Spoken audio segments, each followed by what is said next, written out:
Physiology lectures. आज का हमारा टॉपिक रहेगा पिट्यूटरी ग्लैंड सेल्स, यानी पिट्यूटरी ग्लैंड्स में कौन कौन सी सेल्स होती हैं, कैसे फंक्शन करती हैं। और सबसे इम्पॉर्टेंट बात, ये जो टॉपिक है इसमें सबसे ज़्यादा MCQ क्वेश्चंस या वाइवा वॉइस क्वेश्चंस पूछे जाते हैं, तो इसकी नॉलेज होना बहुत ज़रूरी है। So let's start the topic. और चैप्टर पसंद आए, समझ में आए, so please like and subscribe my channel.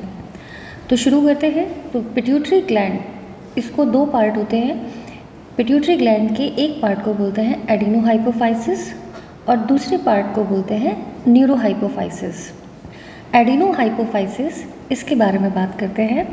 Main bulk of anterior lobe is pars distalis. तो ये सबसे इम्पॉर्टेंट बात है कि जो एडिनोहाइपोफाइसिस है वो सबसे ज़्यादा पिट्यूटरी ग्लैंड का स्पेस ऑक्यूपाइड करता है और ये पर्टिकुलरली पार्स डिस्टेलिस होता है। अब इसमें इम्पॉर्टेंट चीज़ क्या है, it is consist of cords of cells. तो ये किससे मिलकर बना होता है, सेल्स कॉर्ड्स से बना होता है, सेल्स के झुंड से बना होता है, सेपरेटेड बाय फेनेस्ट्रेटेड साइनोसॉइड्स। और फेनेस्ट्रेटेड साइनोसॉइड्स जो हैं यहाँ प्रेजेंट होते हैं कॉर्ड सेल्स के बीच में। सेल्स जो है एडिनोहाइपोफाइसिस में मेनली तो दो टाइप की होती हैं, लेकिन इसके जो तीसरा टाइप है उसका जो फंक्शन है वो बहुत ज़्यादा क्लियर नहीं है। तो अगर आप दो टाइप की सेल्स लिखते हैं तो उसमें सबसे इम्पॉर्टेंटली आता है क्रोमोफिल्स एंड क्रोमोफोब्स। और जो तीसरे टाइप की सेल है जिसे फॉलिकुलोस्टिलेट सेल बोलते हैं, फिजियोलॉजिकली प्रेजेंट होती है लेकिन स्टिल इसका जो वर्क है ये अनक्लियर है। ठीक है, तो जब हम क्रोमोफिल्स की बात करते हैं तो ये किस तरीके की सेल है, ग्रैन्युलर सेल है, constitute 50% of cell of anterior pituitary. 50% cells जो है वो किसकी बनी होती हैं, क्रोमोफिल्स की बनी होती हैं। क्लासिफाइड इनटू टू टाइप्स, दो टाइप में डिवाइड होती हैं। पहली एसिडोफिल सेल्स और दूसरी बेसोफिल सेल्स। इसको अल्फा सेल्स और इसको बीटा सेल्स से भी आप डिनोट कर सकते हैं। तो जो क्रोमोफिल सेल्स हैं, इसमें जो एसिडोफिल सेल्स हैं, इनकी क्या खास बात है, इनके जो ग्रैन्यूल्स होते हैं ये एसिडोफिलिक होते हैं। ध्यान रखिए बच्चों, ये सारे MCQ क्वेश्चंस होते हैं, हमसे एक एक लाइन पे एक एक क्वेश्चन बनता है। ठीक है, so granules are acidophilic, divide into two sub types on the basis of size and nature of granules. तो ग्रैन्यूल्स के साइज और इसके नेचर ऑफ ग्रैन्यूल्स के बेसिस पे इसको दो टाइप में बांटा गया। पहला सोमैटोट्रॉफ्स और दूसरा मैमोट्रॉफ्स और लैक्टोट्रॉफ्स। ठीक है, जब हम बात करते हैं बेसोफिलिक सेल्स की तो इन्हें बीटा सेल्स भी कहते हैं। They are basophilic in nature. और किस में डिवाइड होती हैं, ये तीन टाइप की सेल्स में डिवाइड होती हैं। तो कौन कौन सी इसमें तीन तरीके की सेल्स मिलती हैं, ये होती हैं कॉर्टिकोट्रॉफ्स, थायरोट्रॉफ्स और गोनाडोट्रॉफ्स। अच्छा, ये सारी सेल्स कौन कौन से हार्मोन सीक्रेट करती हैं ये हम अपने पहले वाले चैप्टर्स में पढ़ा चुके हैं। फिर भी एक समराइज करते हैं। Somatotrophs growth hormone, mammotrophs lactotrophs prolactin, corticotrophs ACTH, thyrotrophs TSH और गोनाडोट्रॉफ FSH एंड LH। तो ये सारे MCQ क्वेश्चन है, वाइवा वॉइस में पूछे जाते हैं, बहुत ध्यान रखिएगा। तीसरी तरीके की जो सेल होती है ये होती है फॉलिकुलोस्टिलेट सेल्स। तो फॉलिकुलोस्टिलेट सेल्स जो होती है इसका फिजियोलॉजिकल कोई बहुत इंपॉर्टेंट रोल क्लियर नहीं है।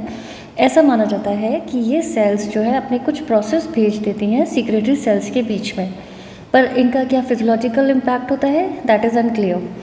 और ये जो सेल्स हैं ये यूजुअली क्या सीक्रेट करती हैं, ऐसा देखा गया है, इंटरल्यूकिन 6। ठीक है, तो ये MCQ क्वेश्चन बनते हैं, तो बच्चों इस चीज़ का ध्यान रखें। दूसरी टाइप की जो सेल्स आती हैं दे आर क्रोमोफोब सेल्स। ये भी ग्रैन्युलर सेल्स हैं। क्रोमोफिल्स आर डेरिवाइड फ्रॉम क्रोमोफोब्स, यानी ये जो क्रोमोफिल सेल्स हैं किसका डेरिवेटिव है, क्रोमोफोब्स का।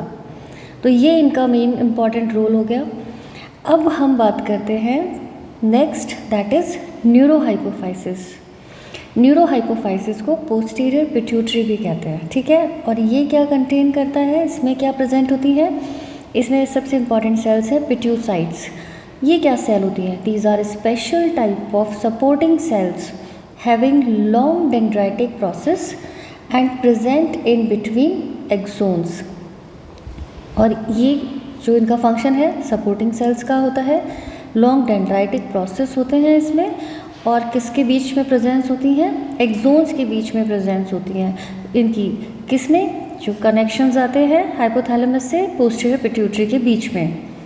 दूसरी ग्लियल सेल्स, ग्लियल सेल्स जैसे कि और अदर हम CNS में पढ़ते हैं, astrocytes and oligodendrocytes are present.